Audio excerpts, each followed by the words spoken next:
Welcome back to SoulNet, friends.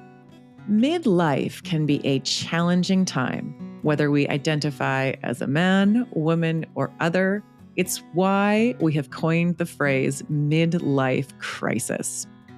However, as women, we experience more frequent and life-disrupting hormonal fluctuations through a variety of stages of our lives, prompting many of us to ask ourselves, am I going crazy? Those around us are often left wondering the same.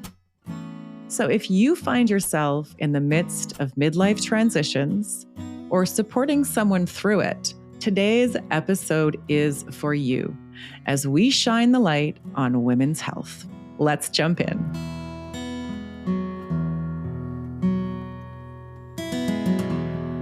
Women in midlife stages and going through perimenopause and menopause are actually an underserved population. Like research shows that because the resources available to women for the suffering that they go through in the transition period of life, because that's like one of the biggest transition periods of our life, not just hormonally, but other life circumstances occur, often like health challenges, empty nesting, the family dynamics change, separation, divorce, isolation, death of a spouse, all those kinds of going back to school for the first time, career changes, leaving career, having to learn something new. Like just these are underserved aspects of a period and transition of life that society has historically ignored. And I think on a even a mass scale of not even a lot of the research studies that have been done on women's health or health in general have always used a male model. It's part of why, we have such differentials in how to train female athletes or all of these different models. They're not understanding what's happening with the female physiology. So we're our gap. We have more autoimmune conditions. All of these different things really come into play, but no research has been done. So we're left in this kind of like void. Yeah. Well, a great thing to look at is just the National Institute of Health. How much research is there for menopause? Like nearly nothing. And that's half the world's population. Crazy. Or the Center for Disease Control, or like any of these like, national or international organizations, like even how does UNICEF address menopause globally? Like how does it get affected in developing nations and third world countries? Like how is it addressed? Is it even a conversation in cultures? Like does it even exist? Probably not. This is a global conversation. Oh my God, that's such a good point. I actually noticed that over the holidays. I came during, I think it was around family dinner. I was talking about the hot flashes, or I wasn't drinking really around dinners and stuff. And I said, they just really disrupt red wine really disrupts my sleep. And my brother-in-law kind of looked at me like, oh, and I said, I'm sure Teresa's mentioned this. And he's like, no. So my sister going through it, she's 3 years older. I know she's going through it. She doesn't talk about it with her husband. He is ignorant and doesn't even know that this stuff is happening. Like, yet I know she's throwing the blankets on and off. And I know she's doing the things. Oh my God. The shame in our culture, the shame that's popularized about it. And again, healing conversations, like I consider myself a cycle breaker in my own family because we never talked about it. But now my boys who are 25 and 23 know everything that I know about symptoms and the suffering and the challenges. So they're aware of it. My partner knows. And it's like, how are we going to change the popular culture within our own families first and normalizing that this is just a natural part of life that our culture underserves? It's a natural part of life, yet the culture underserves it. I've heard that over the years of women that have been older, and they talk about like the invisible years, how that middle age, it's like all of a sudden you're like, you don't matter in society anymore. Right? Wow. How sad is that? Addressing the reality of the invisible years for half the world's population. And the other half is labeled as a Karen because you're going through so much and you got no one that's supporting you. Right? Like, I'm not saying there aren't Karens, but maybe Karen was in fucking menopause. It's so true. Like, throw her a bone. I think we can focus mostly on this age group, but it is women in general. Mm-hmm. I never learned the meaning behind my menstrual cycle. Like, we never spoke about what was going on with our bodies, period. And my friend just brought it up to me. There are only so many women physicians that are like our parents' generation. Most of them are coming out, like our generation are women physicians. Right. And they are pioneering women's health. Oh, yes. Like, we are the guinea pigs, really. Like, we're the ones that are really guiding for the next generations of sons and daughters and men, as well as women. You know, like, I'm going through it and I'm like telling my husband, like, I can't not talk about it with you. I would be doing a disservice to my marriage and to my daughter and to my son if I didn't say, listen, this is what's happening with my body right now. I'm learning about my own body and what my body's going through. And it's actually a beautiful process. It's very, very hard, but it's going to be really beautiful on the other side. But this is what I feel like I want to share so that it doesn't look like I'm crazy and it's only coming from me. Wow. And so we all sat down. I said, it's important that you understand I'm having like an out of body experience, like a rebirth. And there's going to, and so it was really important. I said to them that you see it, that you be part of this process. Good for you, Meg. Good for you. It's so courageous, right? Because I don't think people have those conversations. Most don't. But I was like, how am I going to survive? Yep.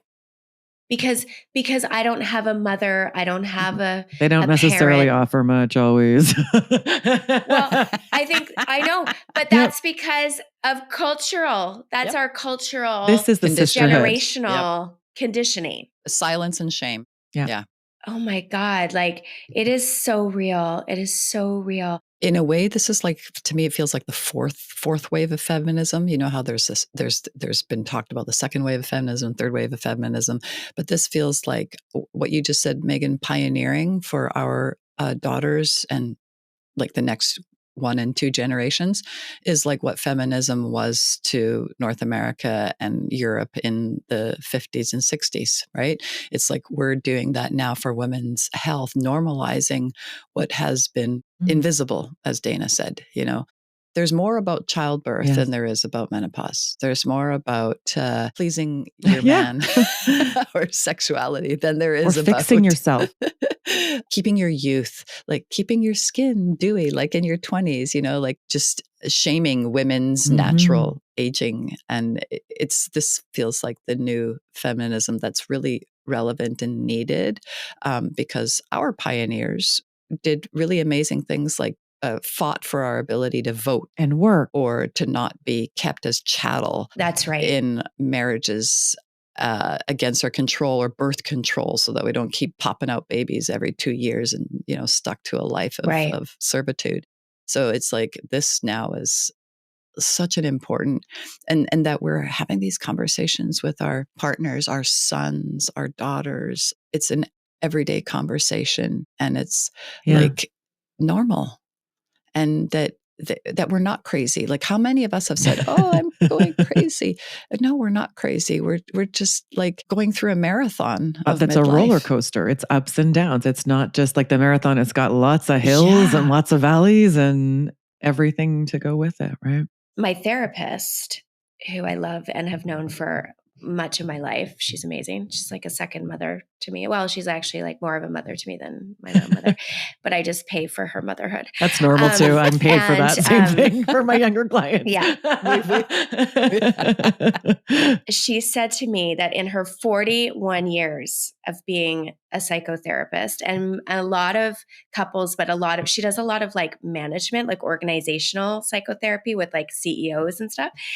And she said that in 41 years, her biggest like area of conflict with people is when the men come in and their wives are in menopause and they say, my wife is not the same person I married. Oh my God. Wow. And my wife is different. And you have to medicate her. You have to fix her.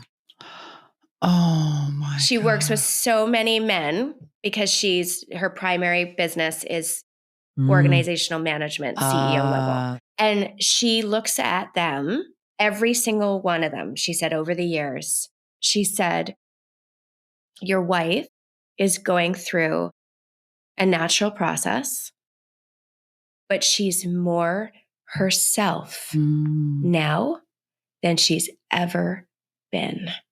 And if you can support her, you will see like the best of your wife.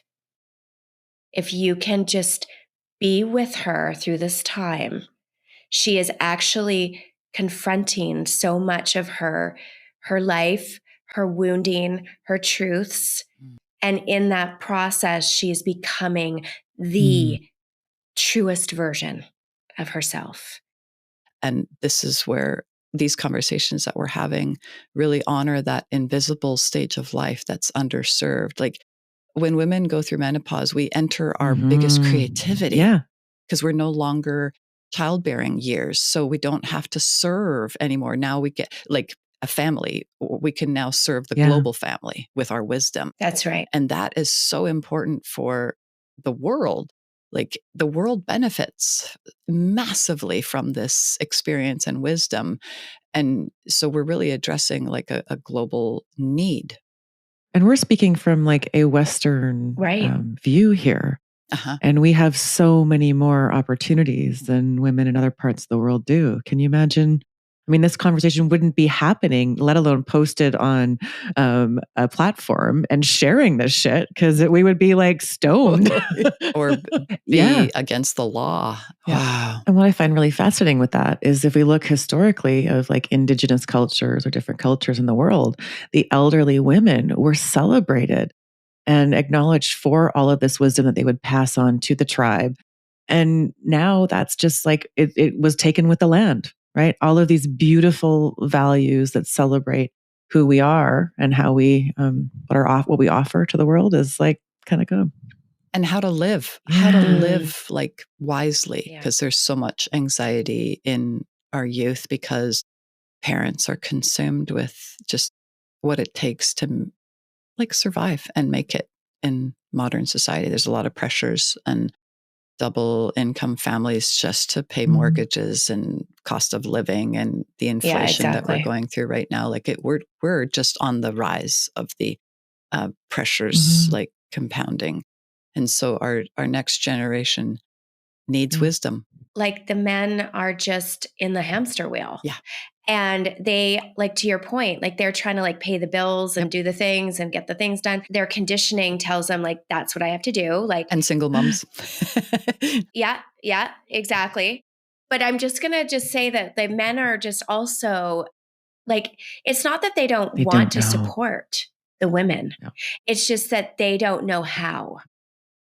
And when you're caught in that hamster wheel, it takes emotional capacity. It takes like you've got to have some space in your life to support a woman through this time. And if you are just making ends meet and you are under your own pressures of being whatever, like a business owner or whatever it is, like it, you're stuck in survival yourself. So I feel like circling back to Islena's point about this fourth wave of feminism, like it just feels very, I'd like to just include all the people, all the men exactly. come in, Yeah, all for the sure. sons, It has to. Totally. Include all of the men and all of the boys in this big circle, because that to me is the fourth wave. Yeah. Change doesn't happen unless it's inclusive. Exactly. Right? Like we cannot do it without our brothers. Yeah. And our sons. Like I love it. Like Dayna said, it has to include them. It's so true. Point. I'm so glad you brought that up, Meg. I was just thinking that, but I hadn't said it. Thank you for speaking my brain. Well, there is a woman. She's I love her, guys. I think she's a producer in LA, and she wrote a book. It's called For the Love of Men. She's actually pioneering this whole idea of bringing in the men. She highlights men doing amazing things with women, like standing with their women. And so, yeah, she's great. But yeah, that's the fourth wave. It's all of us together. Absolutely. No more of these divisiveness. I feel like many of us women are living it already. We just don't have it doesn't have a label or a category yet. Like, I remember being a feminist in my 20s and feeling like when I had a family, when I chose to raise a family, there was something missing in that philosophy for raising sons, consciously, and embracing boys and their natural gifts and their different ways of learning, and embracing a father's relationship with, like, the contributions that fathers make that are absolutely necessary, as vital as the mothers. And I just felt like that was missing. So we just kind of all, in a way, maybe pioneered it on our own. And those of us going through menopause that feel like our sons and partners and daughters understand our process is because we've pioneered communication. I mean, I feel like that being in menopause, I could literally unpack my whole womanhood. Like, I'm like, okay, where do you want to start? Like, we could just talk about everything. Like, I feel like it's the first time that I'm fucking learning about my body. Wow. Like, it's mind blowing. Like, mind blowing. But if people don't have resources, if they're not resourced, so again, that underserved, that under-resourced. That's right. Like, we have not had the resources, but we have access to resources now. So it is mind blowing. Yeah. Mind blowing what we're learning about ourselves. Wow. So we'll be talking about this for years, to Dayna's point. Yeah. Totally. Stick with us, Soulmate listeners. We'll be here for 10 years. We do hear so many women, like, we all know a sister, a best friend that has said, I feel like I'm going crazy. I think every single one of us has said, I feel like I'm going crazy. I know I've said it. Like, I don't get hot flashes, but I have intense insomnia. So my version of hot flashes is the insomnia. And I do feel like in the last couple of years, I've been going crazy with my sleep schedule. But if I had a structure that supported what is a perimenopausal hormonal fluctuation roller coaster that affects sleep, I wouldn't feel crazy and I wouldn't feel so alone. The gift of menopause is that it gives us the doorway to, like you said, unpack our entire lifetime of that which has been held in silence or held in shame, so repressed, basically. And it's like the final filtering frontier where we can this is like the time to be able to integrate everything that's happened in our life so that we can truly sit in our wisdom and serve from a place of, like, everything's integrated. Yeah. The knowing Potentially. and then we die. But my point is that, like, I remember there was some research done about women's cycles that showed that the few days before we have our bleed is the highest hormonal fluctuations and irritability, right? And so what happens during those times of irritability is often we'll express it in the family. Frustration, irritation, but that is actually a woman's pressure release valve so that she doesn't hold all that. It's actually been happening the whole month, but she's just been suffering in silence and nobody's known. And so the gift of that irritation is the truth finally comes out.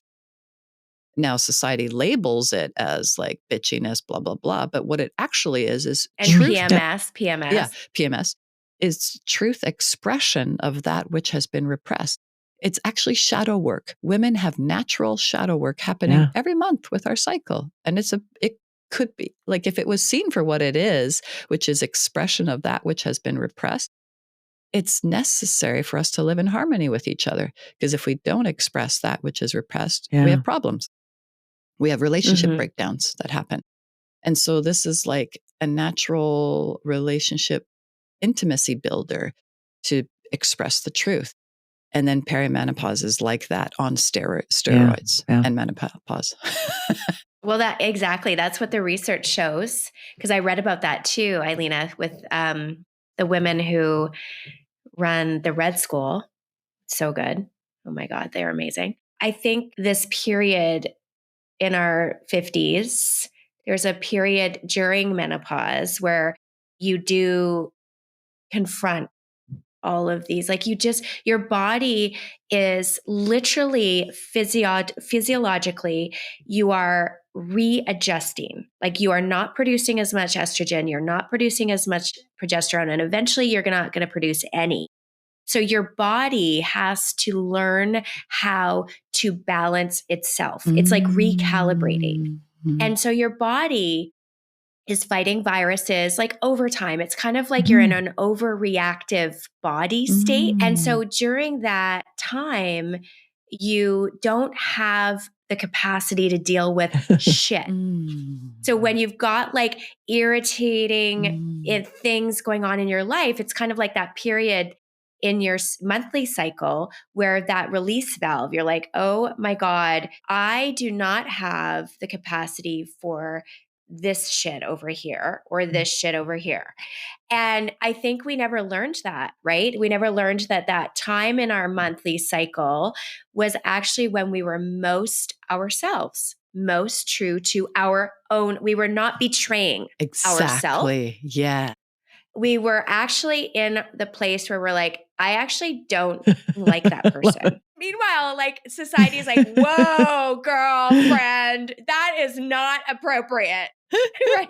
Well, meanwhile, you're like, no, she's actually a bitch. So that little period of the month where everybody thinks you're a dragon lady is actually you in your most beautiful, truest self. The non-people pleasers. And so we learn to just like not appreciate like inner voice. Like we actually, I learned that inner voice was like a bitch. So I literally pushed her down. You are not allowed to come out. You will please and you will do and you will abide. I think that's a really good point too. The difference between a bitch and a boundary, right? They're very different things, right? Ooh. A menopausal woman learns boundaries. That's an episode. She's not a bitch. She just has boundaries. She knows what's what. Or she's discovering it. Exactly. You just know. They call it the PMS of your 50s. And instead of lasting for 5 days, it lasts for 2 years. I just think this is like revolutionary. Everybody! Oh my God, you're not a bitch. Boundaried. You're just boundaried and you're honoring your true self. Just from my own framework of internal family therapy systems that I use in like it's a form of psychotherapy, is that in the absence of the ability to tell the truth, there will be a part in the psyche that becomes quote unquote bitchy. Why? Because that's what's required to tell the truth in the absence of telling the truth. The part of our psyche that takes on the behavior of bitchiness doesn't necessarily want to express that way all the time. It's not that bitchiness is bad. It's just that it might actually just want to express it calmly. But in the conditioning, in the cultural conditioning of repression, in the absence of truth telling, bitchiness is required to get over the energy that holds back truth telling. So it's not that someone is a bitch. It's just that that's what might be required to get over the cultural conditioning of repression, silence, shame, and all that. So that way it doesn't shame the bitchy parts because they are actually necessary to express truth. When there's been this like cultural environment and like generations, like intergenerational, to be silent. If I look at my life as an example of this, I'm able to share things with my partner and my boys now that might have required me to be bitchy to express them like in my previous marriage or like 10, 15 years ago, but just through learning skills of expression, it's shared from a kind of very matter-of-fact place because the culture of my family now has normalized this experience. So there's not the shame around it. There's not it's just, oh, it's a thing. Like, oh, let's pay attention to this mom's experience or whatever, because it matters. Cycle breaking. Wow. Changes in midlife can feel like uncharted waters. We hope you found some comfort and camaraderie in today's episode as we dove into often overlooked issues faced by half the world's population during these invisible years. Isn't it interesting how, despite the wealth of information that's available, there's still a glaring gap when it comes to resources for this stage of our lives? Remember, you're not alone in this journey. We're in these midlife trenches with you, unraveling this map together, sharing stories, laughs, and maybe a few tears. This is the power of community, wisdom from the shared experiences of those who walk with us. As we wrap up today's episode, please remember to hit subscribe and share with your fellow midlifers and find us on the different socials. Let's keep this conversation going, listeners. We'd love to hear from you. Until next time, embrace the journey and know that you're not just surviving, you can thrive in the trenches of midlife.